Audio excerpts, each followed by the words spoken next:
प्यारे बच्चों, क्लास 6 की साइंस की क्लास में आप सभी का एक बार फिर से स्वागत है। बच्चों, हम पढ़ रहे थे चैप्टर नंबर 7, इकाई 7 जीवों में अनुकूलन। ये चैप्टर हम लोगों ने कंप्लीट कर लिया था और इसके अभ्यास प्रश्नों को हम हल कर रहे थे। बच्चों, अभ्यास प्रश्न के प्रश्न नंबर 7 तक के प्रश्न हम लोग हल कर चुके हैं। यहाँ तक के प्रश्न हम लोग पिछले वीडियो क्लासेस में हल कर चुके हैं। जिन बच्चों ने नहीं देखा है वो प्लेलिस्ट में जा कर के सारे वीडियो जो हैं वो देख सकते हैं, जो कि पाठ्यक्रम के अनुसार क्रम से डले हुए हैं। तो इसका प्रश्न नंबर 7 तक के प्रश्न इसके पहले वाले वीडियो में हम लोगों ने हल किए हैं। आज हमें स्टार्ट करना है प्रश्न नंबर 8 से। तो 8वां प्रश्न है बच्चों, वायुवीय जंतुओं में अनुकूलन का संक्षेप में वर्णन कीजिए। तो चैप्टर पढ़ते समय बच्चों हम लोगों ने पढ़ा था कि वायुवीय अनुकूलन क्या है। मतलब वायुवीय मतलब ये है कि जो जीव जो हैं वो हवा में रहते हैं या उड़ सकते हैं, तो उन जीवों में कौन से अनुकूलन होते हैं। तो इसमें बच्चों यहाँ पर कीट भी आते हैं और पक्षी भी आते हैं। तो इनमें जो है उड़ने से पूर्व जो है वो शरीर को फुलाकर पंख फैला लेते हैं, निश्चित दिशा में ऊपर तथा दाएं बाएं उड़ान भरते हैं और इस प्रकार कीटों में भी उड़ने की प्रक्रिया होती है। तो अब यहाँ पर कीटों में उड़ने के लिए क्या अनुकूलन है और पक्षियों में उड़ने के लिए क्या अनुकूलन है, इसके बारे में हम लोगों ने चैप्टर पढ़ते समय पढ़ा था। तो इसी को बच्चों आपको लिखना है, क्योंकि वायुवीय जंतुओं में कीट भी आते हैं पक्षी भी आते हैं, तो इन दोनों के बारे में अनुकूलन को लिख सकते हैं। तो यहाँ पर जो कीट के लिए लिखा गया है, तो इनका शरीर क्या होता है, यानी कीटों का शरीर जो होता है छोटा होता है और इनका शरीर अन्य अकशेरुकीय जंतु जैसे केचुआ, घोंघा की तुलना में हल्का होता है। जब ये उड़ते हैं तो 2 जोड़ी पंख फैला लेते हैं और शरीर में श्वासरंध्र होते हैं जिनसे शरीर में हवा भरती और निकलती है। इसी कारण इनका शरीर हल्का हो जाता है, जैसे तितली, मधुमक्खी, घरेलू मक्खी आदि। तो इसका उत्तर बच्चों यहाँ से लिखिएगा, ये वाला भी आपको लिखना है। ठीक है, प्रश्न नंबर 8 का उत्तर है। इसके आगे जो है ऊपर लिख लीजिएगा ना। और इसके बाद फिर पक्षियों में उड़ने के लिए क्या अनुकूलन होता है, तो पक्षियों में उड़ने के लिए अनुकूलन को भी आप लिख दीजिएगा। पक्षियों का शरीर वायवीय वातावरण के अनुकूल होता है।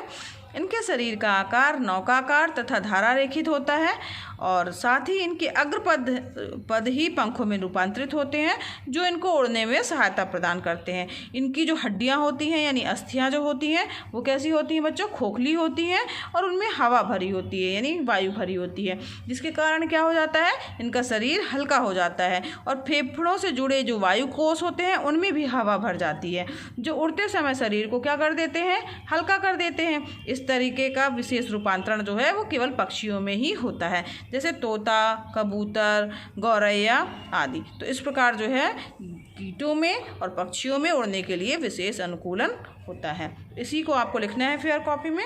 आइए देखते से कैसे लिखेंगे। तो इसका उत्तर बच्चों ये आप इस तरीके से लिख लीजिएगा, जो बताया गया है बुक के अनुसार वही आपको लिखना है।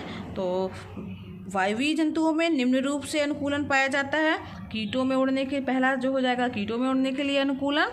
कीटों का शरीर छोटा होता है। इनका शरीर अन्य अकशेरुकीय जंतु जैसे केचुआ, घोंघा आदि की तुलना में हल्का भी होता है। जब ये उड़ते हैं तो 2 जोड़ी पंख फैला लेते हैं। इनके शरीर में श्वासरंध्र होते हैं, जिनसे इनके शरीर में हवा भरती और निकलती है। इसी कारण इनका शरीर हल्का हो जाता है, जैसे तितली हो गई, मधुमक्खी हो गई, घरेलू मक्खी हो गई, ये सब। ठीक, इसके आगे आप क्या लिखिएगा, पक्षियों में उड़ने हेतु अनुकूलन। तो इसमें पक्षियों में उड़ने के लिए क्या अनुकूलन होता है, पक्षियों का शरीर वायवीय वातावरण के अनुकूल होता है। इनके शरीर का जो आकार होता है नौकाकार तथा धारा रेखित होता है और इनके अग्रपद ही पंखों में रूपांतरित होते हैं, जो उड़ने में उनकी सहायता करते हैं। इनकी अस्थियां खोखली होती हैं और वायु से भरी होती हैं, जिससे इनका शरीर हल्का हो जाता है। फेफड़ों से जुड़े वायु कोषों में हवा भर जाती है, जो उड़ते समय शरीर को हल्का रखते हैं। इस तरह का विशेष रूपांतरण केवल पक्षियों में होता है, जैसे तोता, कबूतर, गौरैया आदि। तो इसका उत्तर यही आपको लिखना है फेयर कॉपी में बच्चों। आगे बढ़ते हैं नेक्स्ट प्रश्न की ओर। 10वां प्रश्न है बच्चों, मदार किस वातावरण में उगने वाला पौधा है। तो जनरली बच्चों मदार जो है आप सब लोग देखते होंगे कि ये ज़मीन में उगता है, यानी स्थलीय जो है पौधा है। और ठंडे क्षेत्रों को अगर छोड़ दिया जाए तो सभी जगह पर जो है भारत में लगभग सभी स्थानों पर ये पाया जाता है। तो इसका उत्तर लिखिएगा आप। तो इसका उत्तर बच्चों लिखिएगा कि मदार का पौधा स्थलीय पौधा है। यह भारत में प्रायः सभी स्थानों में पाया जाता है, केवल ठंडे क्षेत्रों को छोड़ करके। ठीक है, आगे बढ़ते हैं नेक्स्ट प्रश्न की ओर। अगला प्रश्न है बच्चों, किन्हीं 2 उभयचर जंतुओं के नाम लिखिए। तो हमें 2 उभयचर जंतुओं के नाम लिखने हैं। उभयचर से क्या तात्पर्य है? जो जंतु पृथ्वी पर भी रह सकते हैं और पानी पर भी रह सकते हैं, ऐसे जंतुओं को क्या कहा जाता है? उभयचर जंतु कहा जाता है। तो ऐसे जंतु कौन से हैं? तो पहला तो हम लोगों ने पढ़ा है मेढक, वो पानी में भी रहता है, आपने देखा होगा, और ज़मीन पर भी पाया जाता है। साथ ही बच्चों एक और जीव कौन सा हो सकता है? सोचिए, बताइए मुझे। तो बच्चों दूसरा जीव है हमारा कछुआ। कछुआ भी देखा होगा ना, कछुआ आप लोगों ने देखा होगा कि वो पानी में भी रहता है और ज़मीन पर भी रहता है। तो इसका उत्तर लिखिएगा। तो इसका उत्तर बच्चों होगा 2 उभयचर जंतुओं के नाम निम्न हैं। पहला मेढक, दूसरा कछुआ। ठीक है, आगे बढ़ते हैं। 12वां प्रश्न है, जलीय अनुकूलन में पख की भूमिका बताइए। तो जलीय अनुकूलन में जो है, जो चपटे से पख होते हैं या पंख जो कहा जाए जिसको, तो उसकी पख की भूमिका क्या होगी? तो अगर चपटे पंख होते हैं तो इसके कारण जंतु जो होते हैं, जलीय जंतु जो होते हैं, वो आसानी से तैर सकते हैं। यहाँ देखिए बच्चों, ये हम लोगों ने पढ़ते समय देखा था कि ये इसके क्या हैं? पखने हैं। ठीक है, तो ये पखने जो होते हैं ये क्या होते हैं? चपटे से होते हैं, और जिसके कारण जलीय जंतु जो है वो आगे की ओर बढ़ते जाते हैं और तैर सकते हैं। ठीक है, तो ये तैरने के लिए ही इनका शरीर धारा रेखित होता है और चपटे जो होते हैं वो पखने होते हैं। तो इसका उत्तर देखिए किस तरीके से लिखेंगे। इसका उत्तर बच्चों क्या लिखिएगा कि जलीय अनुकूलन में पख की भूमिका। तो जलीय जंतु जैसे मछली के शरीर में चपटे पख पाए जाते हैं, और ये चपटे पख जो होते हैं वो मछली को तैरने में सहायता करते हैं। ठीक है, तो ये इसके जो पखने होते हैं वो उसको तैरने में सहायता करते हैं। ठीक है, अगला प्रश्न देखते हैं। 13वां प्रश्न है बच्चों, अपने आसपास भ्रमण करके जलीय, स्थलीय तथा वायवीय पक्षियों एवं पौधों के नाम लिखना है। तो आसपास आपको देखना है कि कौन कौन से पौधे जो हैं जलीय हैं, स्थलीय हैं, और कौन कौन से पक्षी जो हैं वो जलीय हैं, स्थलीय हैं और वायवीय हैं। तो यहाँ पर बच्चों ये प्रश्न नंबर 13 जो है ये आपको स्वयं करना है। तो जलीय पौधे जो है जो आप देखते होंगे कि सबसे पहले जलीय पौधे लिखना है, पक्षी भी लिखना है। तो जो जलीय पौधे होंगे तो उसमें कुमुदनी, हाइड्रिला, सिंघाड़ा, ये सब जो हैं वो कैसे होते हैं? जलीय पौधे होते हैं, तो आपने देखे होंगे। और जलीय जंतु तो आप कुछ भी लिख सकते हैं। जलीय जंतु जो है आप लिख दीजिए, उसमें मछली हो गई। ठीक है, तो जलीय जंतु हो गए। और स्थलीय जो पौधे हैं यानी जो ज़मीन में होते हैं तो नीम हो गया, आम हो गया, बबूल हो गया, ये लिख सकते हैं। और स्थलीय जंतु में कुछ भी आप नाम लिख दीजिए, पढ़ते समय चैप्टर जो है वो बताया गया है आपको। कुत्ता, बिल्ली, बकरी, गाय, कुछ भी लिख दीजिए। वायवीय जो है वो पक्षी, तो तितली और कबूतर, चिड़िया, ये सब जो है वो क्या है बच्चों? वायवीय हैं, यानी जो हवा में उड़ते हैं।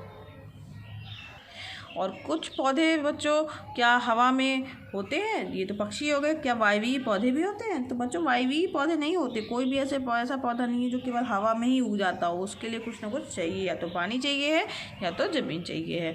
तो वायवीय पौधे नहीं होंगे। ठीक है, तो इसको जो है आप प्रश्न आपका होमवर्क में है, ये आप अपने आप स्वयं कीजिएगा, बता दिया गया है, उन्हीं को आप लिख सकते हैं। 14 नंबर का प्रश्न है, मरुस्थलीय अनुकूलन के लिए ऊँट में किस प्रकार की विशेषताएं पाई जाती हैं?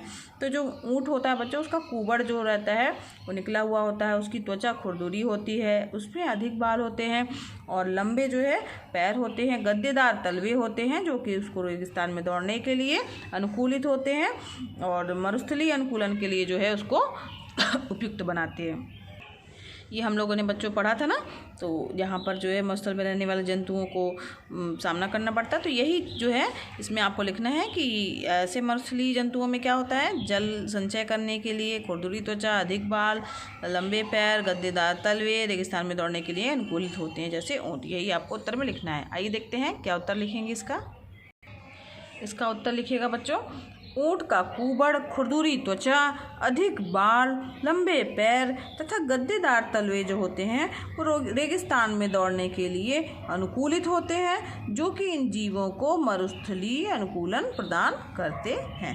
तो इसका उत्तर ये हो गया। ठीक है, लिख लीजिएगा फिर कॉपी में। ये ध्यान रखिएगा, रेड कलर के पेन का यूज़ आपको नहीं करना है, ब्लैक कलर से प्रश्न लिखिएगा। उत्तर जो है वो ब्लू कलर की स्याही से लिखिएगा, ब्लू कलर के पेन से आपको लिखना है। नेक्स्ट प्रश्न की ओर बढ़ते हैं। लास्ट प्रश्न है बच्चों, पक्षियों में उड़ने के लिए अनुकूलन किन विशेषताओं के कारण होता है। तो इसको भी हम लोग पढ़ चुके हैं कि इनमें किस तरीके से अनुकूलन होता है। जो हमने वायवीय जंतु के लिए पढ़ा था वही जो है अनुकूलन जो है यहाँ पे इस प्रश्न में भी आएगा। तो पक्षियों में उड़ने के लिए अनुकूलन की हम लोगों ने चर्चा की थी पाठ पढ़ते समय। पक्षियों का शरीर जो है वो वायवीय वातावरण के अनुकूल होता है। इनका शरीर का जो आकार होता है वो नौकाकार तथा धारा रेखित होता है। और इनके अग्रपद जो है, ये यहाँ से हटा दीजिएगा ये लाइन, ठीक है, यहाँ से लिखिएगा। इनके अग्रपद ही पंखों में रूपांतरित होते हैं जो उड़ने में सहायक हैं। इनकी अस्थियाँ खोखली एवं वायु से भरी होती हैं, जिससे इनका शरीर हल्का हो जाता है।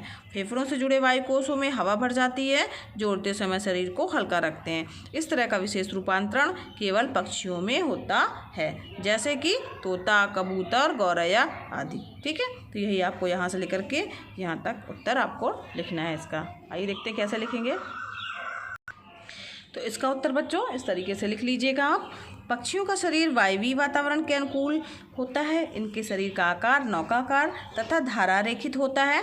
इनके अग्रपाद जो होते हैं वो अग्रपाद ही पंखों में रूपांतरित होते हैं जो उड़ने में सहायक होते हैं। इनकी अस्थियां खोखली एवं वायु से भरी होती हैं, जिससे इनका शरीर हल्का हो जाता है। फेफड़ों से जुड़े वायु कोषों में हवा भर जाती है जो उड़ते समय शरीर को हल्का रखते हैं। ठीक है, इस तरह का विशेष रूपांतरण केवल पक्षियों में होता है, जैसे तोता, कबूतर, गौरैया आदि। ठीक, तो इसका उत्तर ये हो गया। तो समझ में आ गया बच्चों। तो इस अभ्यास प्रश्न के सारे प्रश्न बच्चों यहीं पर समाप्त होते हैं। ये प्रश्न जो है आपको अलग से याद करने की ज़रूरत नहीं होगी, क्योंकि इसके पहले जो अब हम लोगों ने वायवीय जंतु में अनुकूलन पढ़ा था तो उसका भी उत्तर यही लिखा गया है। तो चिंता मत करिए, तो प्रश्नों का उत्तर जो है वो आपको याद हो जाएगा। कोई कठिन भी नहीं है, अपने शब्दों में भी ये लिख सकते हैं आप। तो आज जो है ये चैप्टर यहीं पर समाप्त हुआ बच्चों, और कल हम एक नया चैप्टर स्टार्ट करेंगे। आज के लिए बच्चों बस इतना ही। अगर बच्चों पढ़ाना पसंद आ रहा हो, समझ में आ रहा हो, तो वीडियो को ज़रूर लाइक कीजिएगा। अगर आप चैनल पर नए हैं तो चैनल को सब्सक्राइब कीजिए बच्चों, क्योंकि ये वीडियो क्लासेस जो हैं एकदम फ्री हैं, निःशुल्क हैं। आप भी इसका लाभ लीजिए, दूसरे बच्चों को भी शेयर कीजिए ताकि वो भी इसका लाभ ले सकें बच्चों। और जो ये वीडियो क्लासेस हैं वो प्लेलिस्ट में जा कर के आप मेरे चैनल पर देख सकते हैं। इसमें चैप्टर वाइज जो है वो कक्षा 6 विज्ञान के या साइंस के जो हैं वो सारे चैप्टर जो हैं वो दिए गए हैं। तो आप इसका देखिए और उसका लाभ लीजिए, दूसरों को भी भेजिए, वो भी इसका लाभ ले सके। धन्यवाद बच्चों, मिलते हैं नेक्स्ट वीडियो क्लास में।